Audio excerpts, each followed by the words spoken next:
Latha Srinivasan, we are seeing it with Southern cinema. I put up some numbers now of films like KGF 2 or RRR, which have sort of created this huge buzz around cinema coming in from the South. Many are saying they found the formula. They have these grand, they do it on a grand scale, or the story is powerful. Do you believe, Latha Srinivasan, whether it's a Pushpa, whether it's an RRR, KGF 2, the Southern cinema world has a few lessons to teach Bollywood? Or is that an exaggeration based on a couple of films being such big successes? No, Rajdeep, I definitely think there is a learning curve for Bollywood here at this point, because storytelling and writing, especially the screenplay, the script, was very key and is very key in South cinema.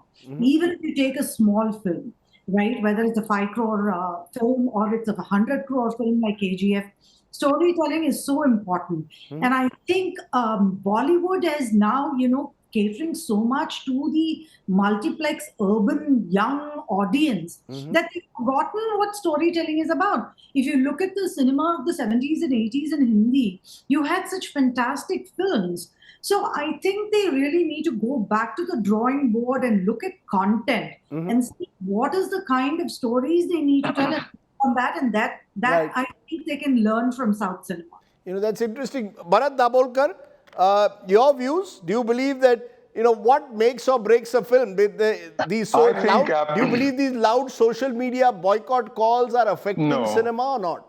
I don't think so. I don't think the social media, no matter how strong it is, it has any effect on an all India box office collections of a film. But as somebody just said, I think if the Bollywood industry started paying 30% to a writer of what they're paying to a star, I think we'll make better films, because they get paid pittance and stars and directors get all the money. And I think that wonkiness that is in Bollywood has to be changed, because it all begins with the writer. A writer thinks of those characters. A writer thinks of how the story should go. And if you don't have good writers, and they won't be good writers unless you pay them good money.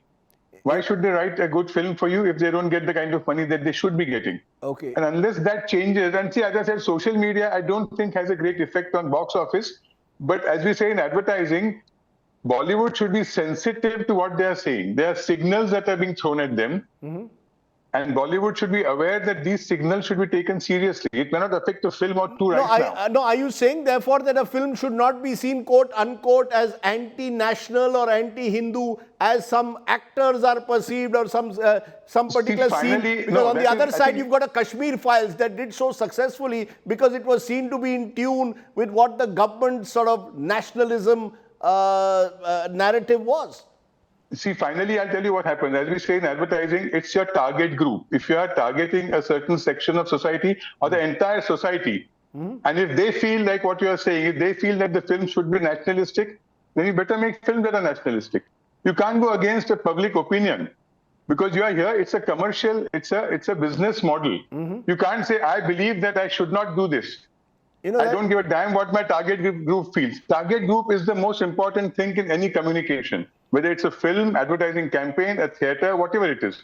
You cannot say my target group feels like this, but I don't agree with that. You can't do that. Okay.